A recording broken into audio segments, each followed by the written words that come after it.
Well, the Blue Eyes techs are really coming to town.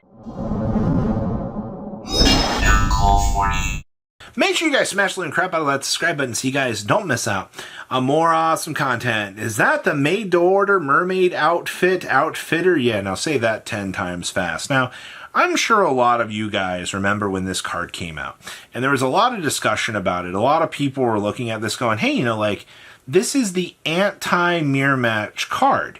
And you can bet your deck that this is. So let's target one card in your opponent's graveyard. Banish it. Then you can add one card from your deck to your hand with the same name as that banished card. You can only activate one made-to-order mermaid outfitter once per turn. So if you've got a maiden down, I banish your maiden, I get a maiden. If I see your Blue Eyes White Dragon looking at me over there thinking that it's better than my dragon, I'm going to go search for my own brick. You got a Sage down, I can banish it, I can go get my own. This is one of those situations where, oddly enough, the mirror match card actually gets a lot of play out here. Now, my major concern for this right now is there a reason to play this? Is your locals have that much of an infestation of Blue Eyes players that you're playing something like the made-to-order mermaid outfitter? I think that it's a very cool and funny tech choice if you do have a Blue Eyes problem. If you do have an infestation, then play this card, and it will take care of everything that you are looking for it to do. I love the fact that we have anti-mirror match tech choices actually running around in the meta. It really shows that Konami prepared for these sorts of situations, and it's also a thrust target. So, if you need a banish search for something, you've got it at the tip of your fingers, and that is actually amazing. Next up is the Black Rose Moonlight Dragon. Now, I wanted to mention this because evidently we've been seeing some prices fluctuating on this one, and why were people not aware of Moonlight Dragon actually existing? So Moonlight Dragon on special summon, or when a level 5 or higher monster is special summoned to your opponent's field, you can target one special summon monster your opponent controls and return it to the hand. And that's all this card does. So you're telling me I can make this off a Spirit Dragon because it is in fact a level 7 monster. Yes, you can. It's also a light dragon. I don't know why people are just kind of now realizing that this is a tech choice, but the Ultra Manga promo was going up to like $11.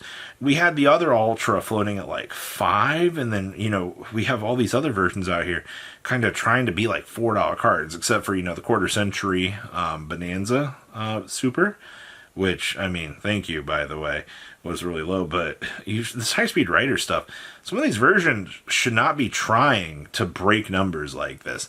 I don't get it. Of course, it's the quarter century that's going to be the one that's doing things, but that's a lot of oddity, in my opinion, that we are seeing with this card.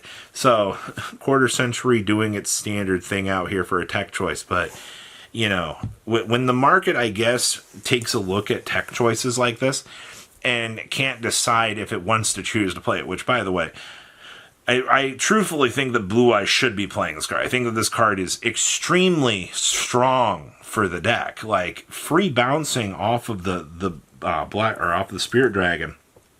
It's just sometimes you need to have that option to do so. And if you're choosing to not explore that, that's your loss. Like, that's all there is to it. Buster Blader. So I am actually kind of impressed to see how many people are taking this Buster Blader Dragon version of this deck so seriously. It is very, very cool to see Buster Blader actually even getting a spotlight in today's meta, man. Like, that itself is a W. The fact that players out here are picking up Buster Blader cards again and saying, hey, we can Buster Lock our opponent. We can do all of these Blue Eyes plays. The new Blue Eyes cards made the Buster Lock more consistent. That's what I'm seeing, and that's what I'm hearing right now. And that's what I want to be seeing. I want to see people, I want to see Buster Blader be a relevant choice. But I can also tell you, having played against the Buster Lock, it's pretty disgusting, man. You don't actually get you just get punished super hard in that matchup. And it's really bad. Like, as a Rizal player, you wouldn't think that, you would be getting Buster Locked would, be an issue, but it really is. Watching your effects not being able to resolve is kind of crazy, actually. It really just sets up one of those situations that you're like, huh, yeah. And especially, if they lock your extra deck, you're just going to be looking at them going, yeah, better than me. The whole Buster Blader thing, though, and the other cool thing with this, the package is a lot more minimalistic now. You don't have to shove a lot of crazy things on into the deck, but it does allow you, like, some actual navigatable options to actually be able to play. So I like that a lot. I like that if you are constructing, something with this, that, it's viable now. So, good job. That qualifies as a tech choice. Sunny Pixie. This is hilarious, man. So, I knew that something funny was going to happen with Blue Eyes because of time rules. Every single time that time rules are analyzed or looked at in the course of the game, there's always going to be something funny that's going to pop up that's going to make you go, wow, I love this game or I hate this game. Sunny Pixie just happened to be the ha-ha funny that showed up for this. So Sunny Pixie is a level 1 light tuner that obviously, because it's a light tuner monster, you're able to interact with this off of the Mausoleum, because the Mausoleum is going to grant you the additional normal summon, so you're going to put the extra body on the field, and congratulations, guess what? You're gaining 1,000 life points as time is being called, and your opponent's looking at you with a very disgruntled look on their face. I get it. I get why people would be very upset about a mention or a consideration for this. It's not a fun time out here to be losing to tech cards that your opponent is bringing in out here for matchups. But because this is a tech choice out here, and because we do have to, consider all options, you can sage on into this. And because you can sage on into this, you're it's a little bit more unfair. It's wild, though, that, you can search for the life gain off of a sage, and congratulations, you're kind of off to the races. You've accomplished what your deck set out to do, which is hilarious. You've got all the tools at your disposal just handed to you. And once you cheese your opponent like this, they're not gonna be too happy with you. But this is one of those situations that Konami gave you the tools, you may as well consider it. And then we have Grandtusk Dragon.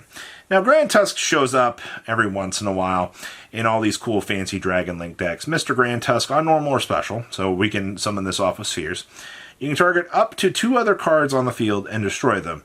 And if you do, this thing gets 600 attack for each card destroyed.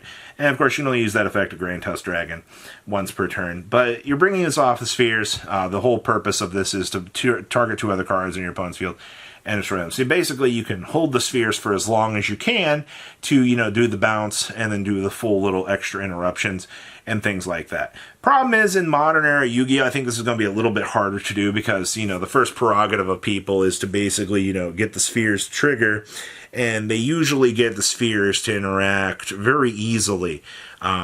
Making a spheres is, it doesn't feel as safe anymore because there's so much interactivity that the spheres just kind of loses. Not in a good way, by the way. Spheres usually feel safe, but I don't know, man. Spheres pass with like a Spirit Dragon is not very good. You kind of find yourself in like kind of a super subpar position. I do respect the Grandtusk Dragon. I think it's a cool idea that you can actually be testing out. But I don't think that it's gonna be a good sell. It's just one of those options that you look at and you're, that's interesting.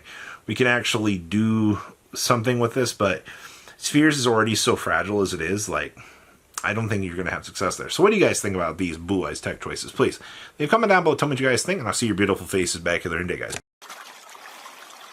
Patrons, thank you.